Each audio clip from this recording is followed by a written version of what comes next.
Monmouth leading 15-9 here in West Long Branch. Late goings in the first half in Loudonville. It is all Red Foxes over Siena. Marist up 11-1. The other games have yet to play. They'll start later on in about an hour from Fairfield and Manhattan, and then under the lights, Canisius and Niagara tonight.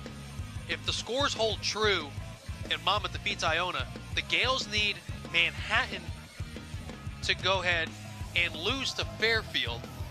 And also, if Marist's able to beat Siena, Tim, after trying to decipher the Da Vinci Code that is the tiebreaker scenario, we think that means that Monmouth can't be the 1 seed if the Red Foxes hold true to win, but it also means that Monmouth won't be the 5 seed.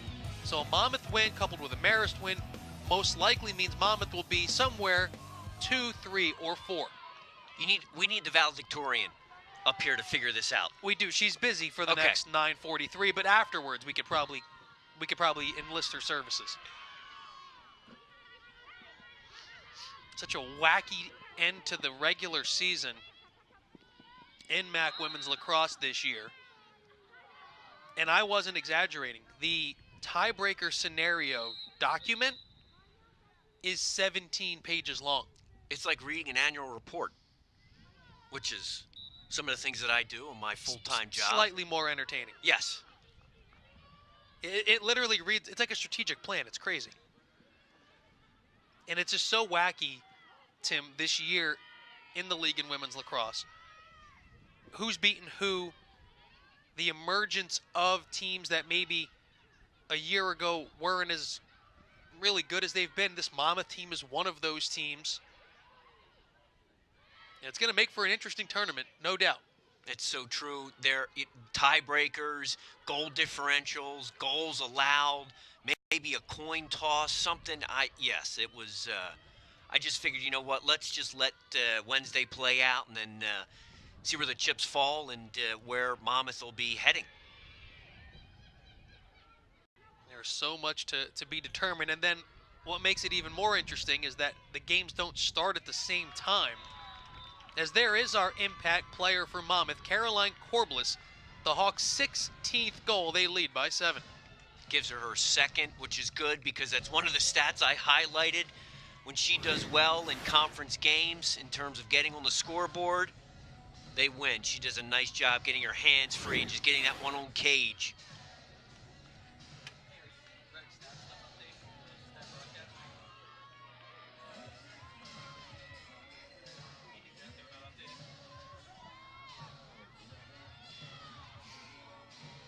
Corbliss is such an important player for this Monmouth team, and we might need to get one of those next-gen trackers on her. She might run 8 miles a match. It's amazing. You know, they could. I know a lot of athletic departments, you know, put the heart rate monitors on, and some of those monitors can track your movements. Or just have her keep her iPhone on her, and that'll track all of her with the built-in pedometer there and all of her steps.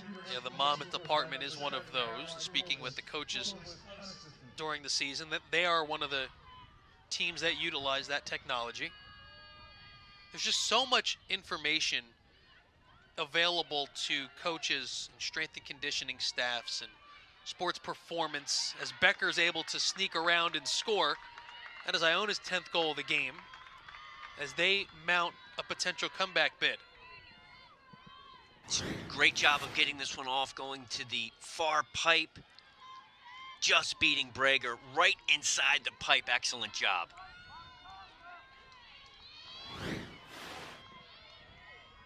There is Becker, her second goal.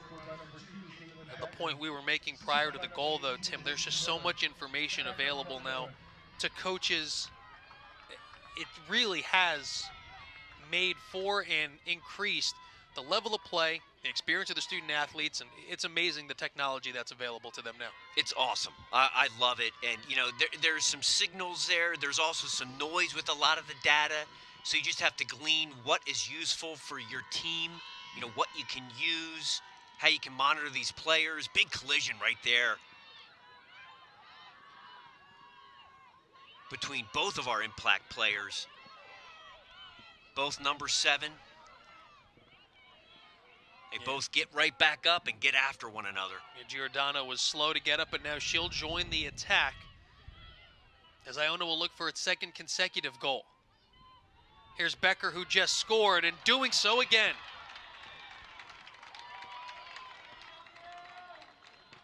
Mom's got to tighten up their defense here. 7:30 left, still have a 5-goal lead, but those two were pretty easy. But credit Becker, she just went right to the goal. If you're not going to stop me, you'll see here on the replay with her left hand this time, sticks it up stick side high. And I'm not sure if you saw, but Giordano got just enough of Megan Hart, that not quite a screen, but almost a little rub play to shake her teammate open. That's fine, just a little bit. That's all it takes. Just run a little interference. Nothing illegal about it.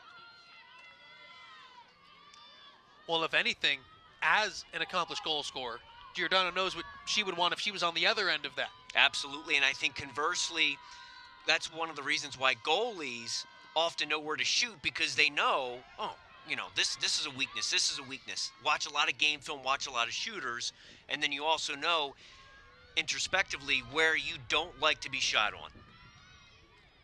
7:15 to go. Monmouth with a 5-goal advantage. They can afford to be patient. This is a really impressive offensive display for Monmouth. They have scored double the number of goals that Iona allows, with still 6 and change to go. Nice stop there. It has been a very productive afternoon. Shots on cage, knowing that they were going to come up against one of the better goalies, not only in the conference, but in the country. Yeah, this is a season high in goals for Monmouth. If they're able to hang on and win, they'll be going into that MAC tournament with momentum.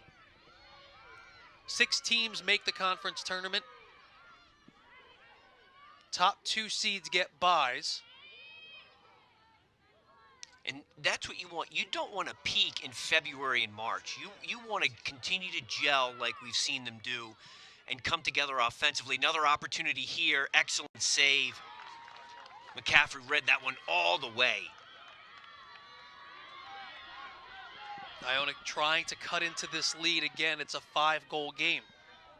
Mentioned seeds 1 and 2 get byes. The 3rd seed will host the 6th seed. The 4th seed will host the 5th seed. Those 2 games will be played on Saturday, April the 28th. And then everyone goes to the top seed, of which right now we don't know who that top seed will be. Last check, Manhattan, or rather Marist, was all over Siena. All that game would mean for these 2 teams playing today is that Monmouth, even with a win, can't be the 1 seed. While if Monmouth is able to go ahead and defeat Iona, the Gales will have to sit around and wait to see what their rivals, the Manhattan Jaspers, do in their game later today against Fairfield. There's the scenario for Iona. We told you Monmouth's in already. The Gales can be the 6th seed if they come back and win this game, Tim, or if they get help, well, sort of help if their rivals Manhattan loses. And that's, you can see that tiebreaker, Manhattan owns it, and that's why if they both end up with similar records in the conference, they get the nod. Jaspers defeated the Gales earlier this season. So if they're both 3 and 5, like Tim said, that's why they'll go. That game was, heck, on April the 11th. Manhattan won 8-7. Another low-scoring game. What Iona does have is 5 minutes and 48 seconds to try to make up a 5-goal deficit.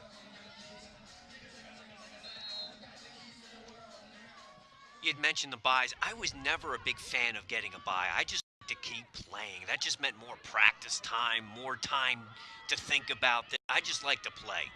I'm sure it might be different, you know, depending on the perspective, but I'd like to get out there and play.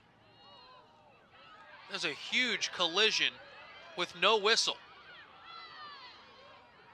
Corbliss came away with ultimately a caused turnover and a ground ball. There was a cross-check on that, but again, it looked almost again, the official was right there, and I think she's talking to the Iona coaching staff right now saying, "Look, take it easy." They're upset obviously because they thought it was a foul, but there was a cross-check. There was a cross-check, but again, it wasn't again anything really too intentional. Again, and Corbliss does lead the team in fouls, but at the same time, she didn't extend. She came out and made contact with her hands already out on the Iona player. So maybe that's what the officials were saying. She did it right there again. There was a cross-check. She did it with her hands extended already. This most recent one is on Di Demizio. The previous one sent Iona's Danielle Keenan to the turf. 4 minutes, 20 seconds to go second half. Corbliss will be called for another one. Those fouls outside of the 8-meter, obviously, Tim, not as, I don't want to say important, but they don't lead directly to shots like ones inside of the crease. And with the new rule changes, you've got the quick restart. So even if the player is in front, you just, again, it depends on the severity of the foul, but you're right. It's not, almost should be a play-on scenario. Scrum right in front of the Monmouth goal. Let's see what they elect to do. So it's going to be a free position opportunity. I guess the official saw something. You can see she walked right into the 8-meter. Great job collapsing by the Monmouth defense and saved by Brager. And it looks like we'll get another chance. It was Tolzman, the player who took the original free position. She'll take this one as well with 3:44 left.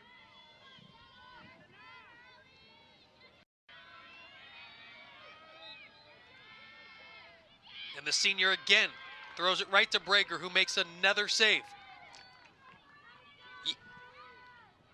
It's her 9th save of the game. So she had two, one up high.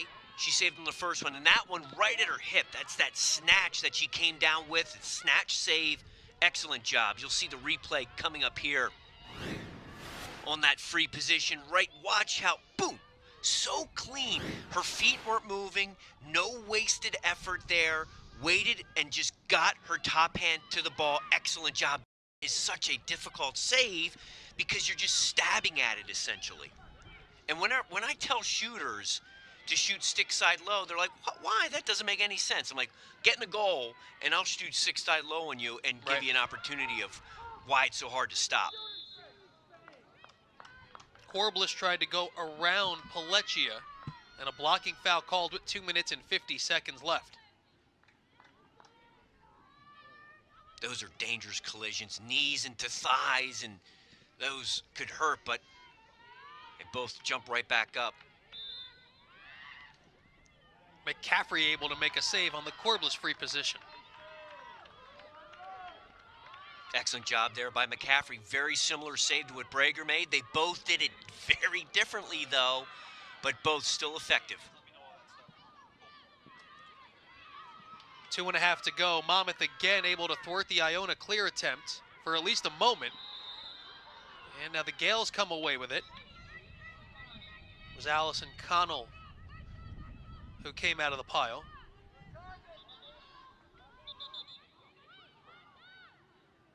.224 left. At this point now, it's firmly into desperation time for Iona.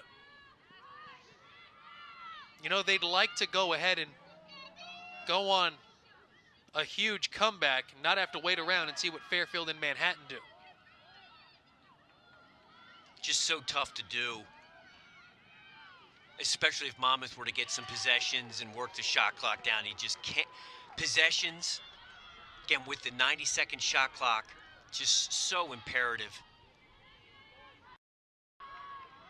to not get down by such a big deficit. Again, without a two-point line, anything to really bring them back immediately. Not having a ton of success with the draw controls.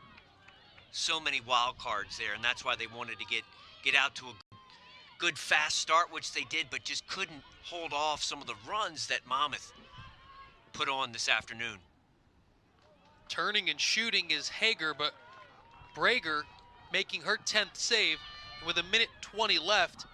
Tim, that will probably be all that she wrote. Now it means the following. Monmouth will most likely finish anywhere between seeds 2, 3, and 4 as Marist continues to lead at Siena 13-1. It also means that the Iona Gales have become the biggest Fairfield Stags fans in the league, as they'll root for Fairfield to defeat Manhattan later and make Iona the number 6 seed. But what a performance this afternoon by Monmouth. They score 16 goals, their second most of the season, against the top scoring defense in the league. Against the top scoring defense and against one of the best goalies in the country has to be a big momentum builder. So they could come away with a 2 seed, which would give them a bye. Most likely get a home game, possibly. So it's going to be fun to see how things shake out later this evening. The 1 and the 2 seeds get byes. 3 will get a home game, and 4 will get a home game. Did Monmouth change their mascot? Again, I love the dog barking, and I think it's coming from the Monmouth bench. We got to get an idea what that's all about. I got to figure this one out. Yeah, I don't see a dog, and I'm trying to see near our camera microphones if, like you said, someone's just barking or if someone snuck a pet into the stadium. Not really sure. I love it. I'll have to ask Coach T about that, Coach Troutman. Well, what a game for Coach Jordan Troutman's Monmouth Hawks.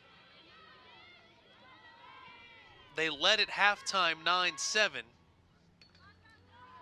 they only allowed 4 second-half goals to Iona. Final 3 seconds in the regular season for both of these teams. Along with the fouls in the first half, one of the things that doesn't jump right out, Iona only had 2 free position shots all day, and that came within the final 3 minutes of the game. Great defensive effort as well. Yes, they gave up 11 goals, but again, did a nice job of not giving up those free position opportunities and getting fouls within the 8-meter. Monmouth improves to 6-2 in conference play. They're on to the postseason. Most likely either the 2nd, 3rd, or 4th seed. Iona has to wait around and see if Fairfield beats Manhattan, if they'll be the 6th seed in the upcoming MAC tournament. Those are the up-to-the-minute standings. This game final, all the other games still to be contested and complete. Marist again all over Siena. Last check, that game was 13-1. So Monmouth in year 1 under Jordan Troutman, who will join Susie Milano on the field. Quite the turnaround from a season ago, improving the win total in league play by 2 games from 4-4 to 6-2, and will go into the tournament with momentum. Monmouth on a 3-game winning streak in conference play. They get 6 goals, a career high-tying 6 goals from Alexa Smith in this 16-11 win over the Iona Gales. 6 goals, 1 assist for Smith. She did have 1 turnover, but I always like to look at turnovers versus assists. That 1 assist offsets the 1 turnover. 6 goals on 8 shots. And Brager did a really nice job of closing the door when she had to, making 10 saves, just about 50%. Becker did a really nice job for Iona at getting those late 2 goals, but it just wasn't enough for the Gales. It was a back-and-forth game early on. Monmouth really seized control. If you remember, Allison Turturro scored with 0.3 seconds left at the end of the first half. From that goal through the second half, Monmouth outscored Iona 8-4. As we get the thoughts now of Jordan Troutman, and we send it down to the field.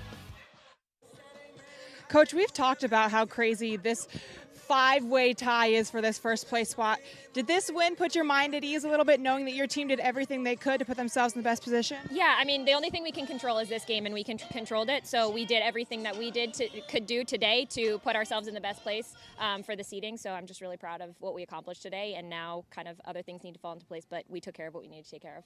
And you had 7 players score today. What does that say about this team? I think the offense just kind of keeps working that chemistry, and they get the trust going. And I think we're just at a place again in the season where they're finding each other, they trust each other, and everybody's doing their job. Thanks so much, Coach. Yeah. Congratulations. Great game for you. A season high 6 goals for you. Coming into this one, you were number 10 in program history. Now you're number 8. How good did this one feel? It feels incredible, especially I know you were discussing with Coach the crazy 5 or 4-way tie that we're having, and we just came out and we controlled exactly what we could control. We don't know what the other teams are going to do today. There's other games going on today, but this is exactly what we needed to do. We came out and did exactly what we practiced. It was your last regular season game. How did it feel to tap it off with a win? It felt great knowing it could be my potentially last time playing on this field. I just went out with a bang. So thanks so much. Thanks. Back to you guys. Well, Susie, thank you very much. And you can tell Jordan Troutman, Alexis Smith, Tim, very excited about this game and moving forward. As you see the out-of-town scoreboard up to the minute, Marist again leading and all over Siena 14-3. Means that Monmouth will be either the 2nd, 3rd, and 4th seed after a great performance. Awesome performance. Great way to wrap up the regular season today, plus the 3-game winning streak. And Coach talked about it. The chemistry was so impressive. For our whole crew, our game producer, Gary Kowal, sideline reporter, Susie Milano, our game analyst, Tim McGeaney, I'm Eddie Acapenti saying so long from West Long Branch.